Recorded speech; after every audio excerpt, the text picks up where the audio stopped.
Peace. Um, peace. Another lefties. That just might be right. Podcast. Second edition. I'm dealing with different recordings. I'm trying to learn how to use these cameras in the best possible way to build, content.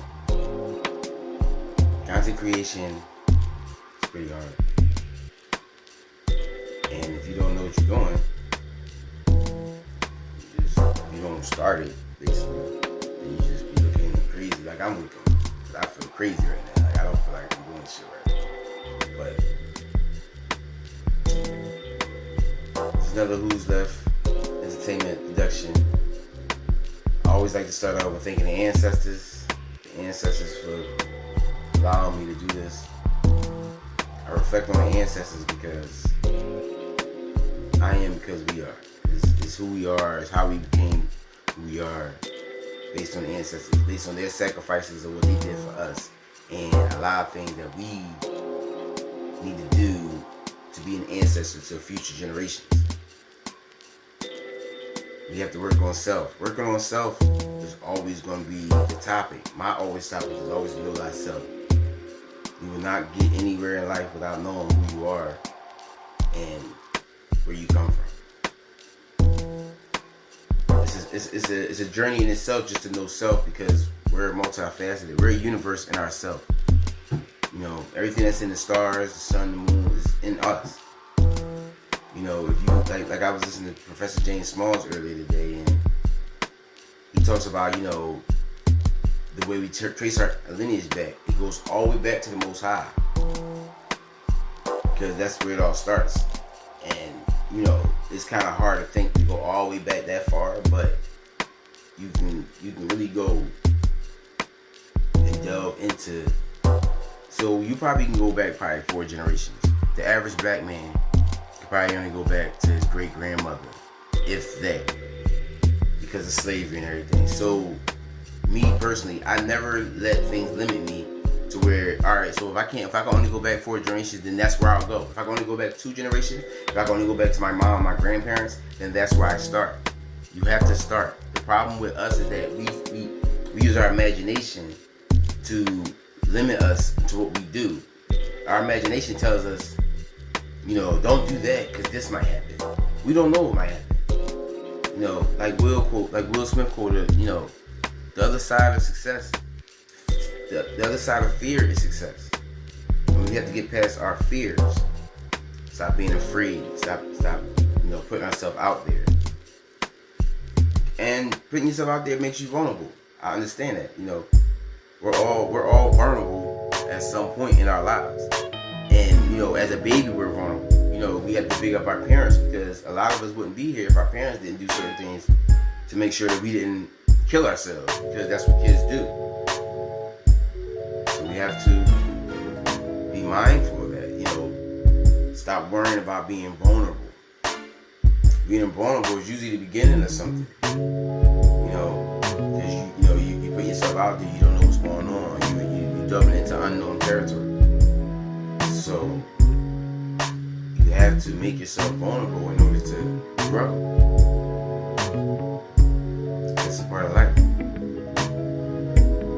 I talked to a couple people about my shows and various topics. I have yet to write a topic list down. I was supposed to have a whiteboard, write my topics down, and just go by that. But I haven't had enough topics to go by. So I'll go by one topic at a time that I was suggested by Mr. Bond. And he suggested that we talk about reading. I'm an avid reader. I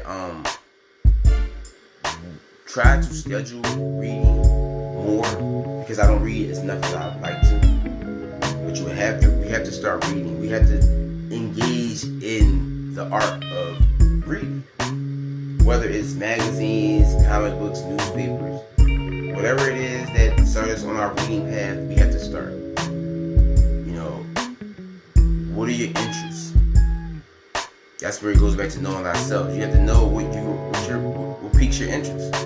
And knowing what piques your interest, then you go in that direction. You say, okay, I like to talk about cooking. I like to learn about gardening. You go and you get garden books. That's what I'm saying. If you can't get any information right now with Google, YouTube, and word of mouth, then you don't want to do it. If you're not successful, it's because you don't want to be successful. It's because you don't care. Because apparently, there's so much information out there. Now that's another thing. Information overload. It's hard to get decipher or vet which ones is relevant, which ones is just spinning my wheels, which ones is not actually what I'm into. You know what I'm saying? And part of being vulnerable is allowing yourself to make mistakes. You might be wrong. You might have to say, this is nothing I wanted to do, and do something different. You have to do that. You have to be willing to make mistakes. That's being willing to be vulnerable. All those things is just being open for scrutiny and for someone to say something about what you're doing. And that's cool. You shouldn't worry about what nobody says anyway. So you have to put yourself in a vulnerable state as far as humbling yourself and asking questions and seeing what works and what don't. Like I said, making mistakes. We all make mistakes.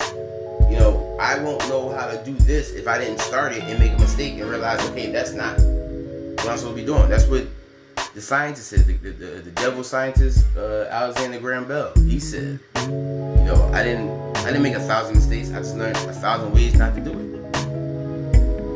So that's how you have to think. You have to have a positive mindset. Whereas all the negativity that comes to us in the world, regardless if it's from the media, from family, from our internal conflicts, all those things is needed. And when you realize that, then you turn all your positives into negatives.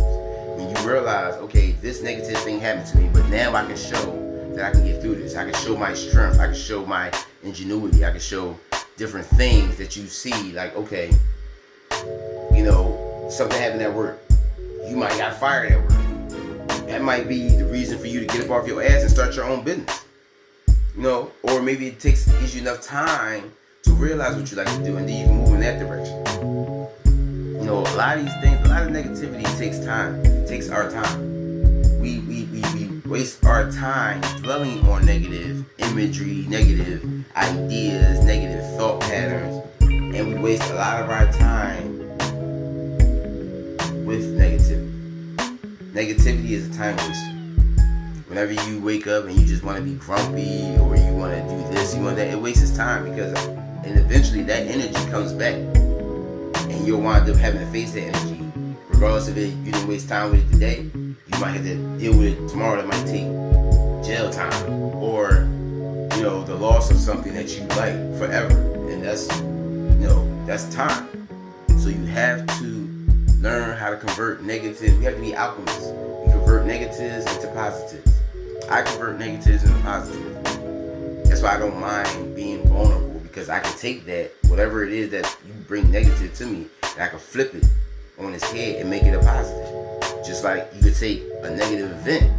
I'll take a negative event, and if I learn from it, if I dwell on it, meditate on it, and think about it long enough, I could turn it into some grateful advice to put on my channel. You know what I'm saying? But you have to have that mindset. That's why I'm never fully engaged or upset about something. Something seems like it's like off, or you have to be willing to use your brain. The reason why negativity gets to you is because you can't think your way through it. The reason why you can't think your way through it is because you don't want to sit and think. The key word to think your way through it is think. You have to think. Use your brain and not play around with this.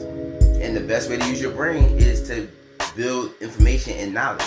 The way you build information and knowledge is through reading. You can learn a lot about your neighborhood if you pick up the neighborhood paper. You can learn a lot about, the stock market if you pick up the Wall Street Journal. Just when as a guy that I was up top with, that's how he was subscribed to the Wall Street Journal, and I would read it. And then reading the Wall Street Journal, I learned certain terms that I would hear on the news that I didn't know nothing about, because these devils speak in code. Latin is a code. Law is a code. Business contracts, they talk in legalese. That's a code.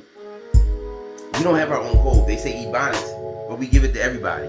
We don't have words that, or things that we say that only we say, because we always want to give it to everybody. We don't learn how to be private in our endeavors. That's what, knowing thyself. Knowing thyself is a private thing. Reading, working out, exercising is a one-on-one thing. It's a you-on-you thing. And you have to not be. And a lot of people are scared of themselves. They can't look themselves in the mirror because they scared of what they see. They don't like what they see. And instead of having the abundance mindset that I have and say, you know what, I don't like that, I'm going to change it. I'm going to move in this direction now because I don't like how that looked over there.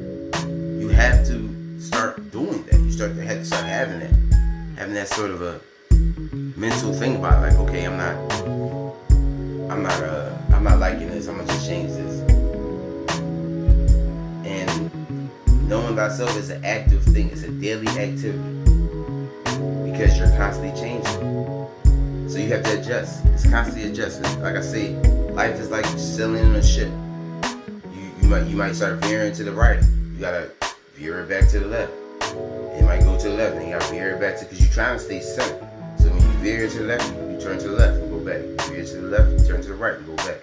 That's what life is. Life is the journey you're on, the path that you decide to create for yourself. You stay on that, and that's where you move. You move without swaying back and forth. The swaying back and forth is all the things that happen to you in your life that hits you. You wake up and just things are different. You have to adjust.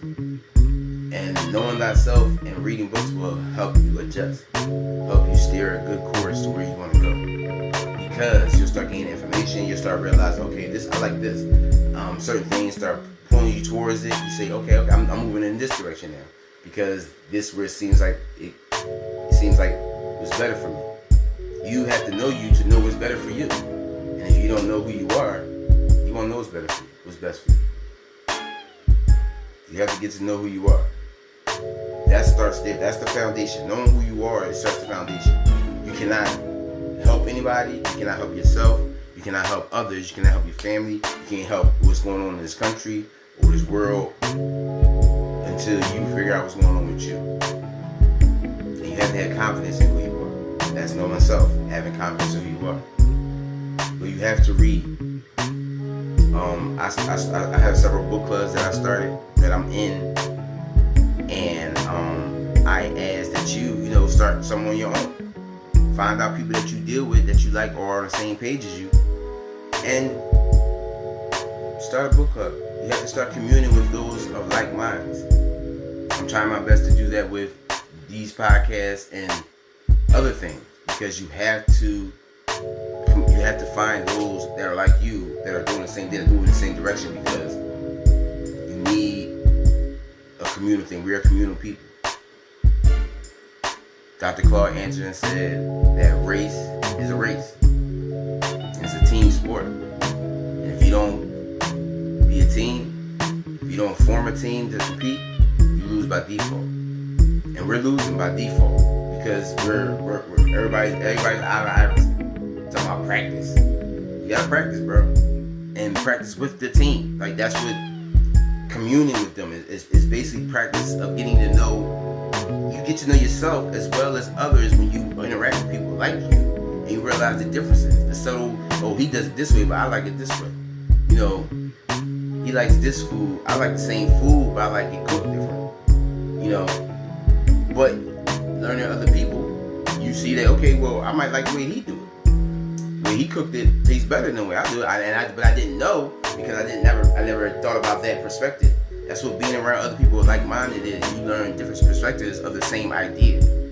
And you learn different perspectives, you get a better angle, you get a better sense of the world, a better sense of who you are. And that's what we work towards. We work towards that. That's what we're doing.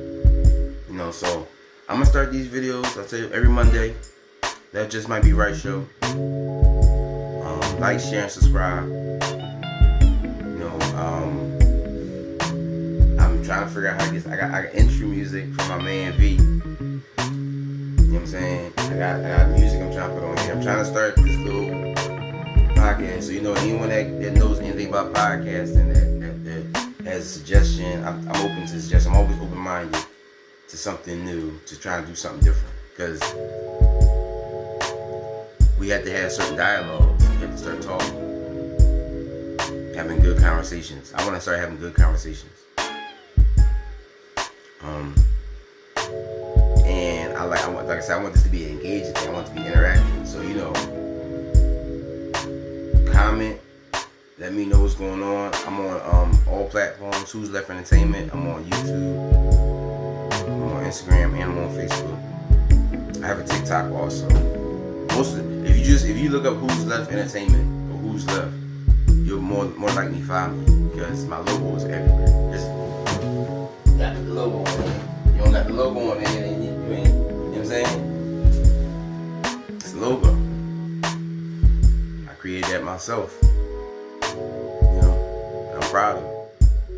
So when I say who's left, I'm asking, like, it's not about me. It's about who's left that's actually doing the work. Who's actually authentic. Who's real. Who's left that's like I'm used to, the world that I'm used to. Who's left in that world, because this world is changing constantly and there's not too many left. You know what I'm saying? So it's a good question to ask yourself, who's left? Who you know what I'm saying? And who's left that I revere, that, you know what I'm saying? Because we don't have no leaders nowadays. You have to go back in the past to find leaders. That's my issue. Why do you have to go in the past to find leaders when you can become a leader? You can become that spirit that you like to read about. But you won't know nothing unless you read. You'll see, okay, I have the spirit of Malcolm in me, or I have the spirit of Sheikh Anta Diop. I have the spirit of Professor Smalls. I have the spirit of John Henry Clark, Baba. Amos Wilson. I have that type of energy. But you won't know unless you open up a book and see it, because most of our leaders have put their energy in books. Books carry energy. When you read it, it takes you to another world. Books is like, it's a whole nother world when you start delving into that. As many channels that we have on YouTube, many videos you see on Instagram, social media, there's more books on those subjects. And there's more writings about that if you just crack a book. When the devil said that if you want to hide something from a Negro, put it in a book, it's the truest statement ever. Because if you pick up a book, your world will open up. There's money, there's profit to be made once you read and get information. If you're struggling with money issues, if you're struggling with family issues, you can read about somebody else's struggle and get enlightened into where you need to go. But you have to pick up the book. You have to, it might not be the first book. It might be the book it might be the fourth book that moves you down to that path. If you say you read a book, you say, and they suggest a book. You go to that book, that person suggests 2 books. You read both books and you realize that one of the books resonated more than the other one. Then you read that book. And next thing you know, you have a whole idea of who you are. You have a whole situation of where you trying to go. What subject matter you want to tackle. And that's what you have to realize by reading books. Educate yourself. You can educate yourself so much just by reading. I call myself autodidact. I'm saying I'm autodidact. If you don't know what that means, look it up. I'm saying when you get a book, you should always keep a collegiate dictionary next to the book. And a notebook, you should have 3 books. You should have a book you're reading, a dictionary a collegiate dictionary to look up words, and a separate notebook that you can write the words down so you can remember them. Those are practices that I do in order to not, fall behind or not be able to understand and comprehend what I'm doing. You have to be able to comprehend. Don't just read a word. If you don't know the word, look it up. Google it. That's what I'm saying. There's so many ways to educate yourself that do not act like you can't do it. I will not use that as an excuse. I will not take that as an excuse for my child or anybody, because it's too much information out here. We have so much time that we waste, that we can waste it on productive things. So if you say I don't have the time to do this, that's a lie. The devil, Benjamin, whatever his name is, he said, we make time for what's most important. There's not enough time, but we make time for what's important, which is true. Because if it's an emergency happening right now, you'll move some things around and figure out how to make time to address that situation, and that's always the case. But we don't see it as that. We know, because we don't see that when we come in the house and we sit down for 20 minutes just to decompress. That's time wasted. That when we, the time that we in the car listening to music when we could be listening to an audio book. That's, you know what I'm saying, that's time. You have to figure out ways to be creative and making more time for yourself. Because we have the time, we just have to fill it with certain things. A person that says they don't have time is either a millionaire. If you're not a millionaire, or making more, you have time. Because even millionaires have time for the things they want to do. And, to keep up with your finances with $1 million takes a lot of time. So if you're able to do both, you can do it. But I'm not going to keep these podcasts, these joints too long. Just know, reading is fundamental. You have to get back to expressing that to the folks, to our children, and learning to love books again. You learn to love books, you learn to write books. You write books, and it's a whole cycle. Everything's a cycle that we have to learn to just keep putting ourselves in order to refresh and to learn and to grow. So, appreciate y'all time. Just left This Might Be Right show. Like, share, and subscribe. I'm commenting. Comment on the show. Let me know how you feel. And what topics should I do next. Alright? Peace.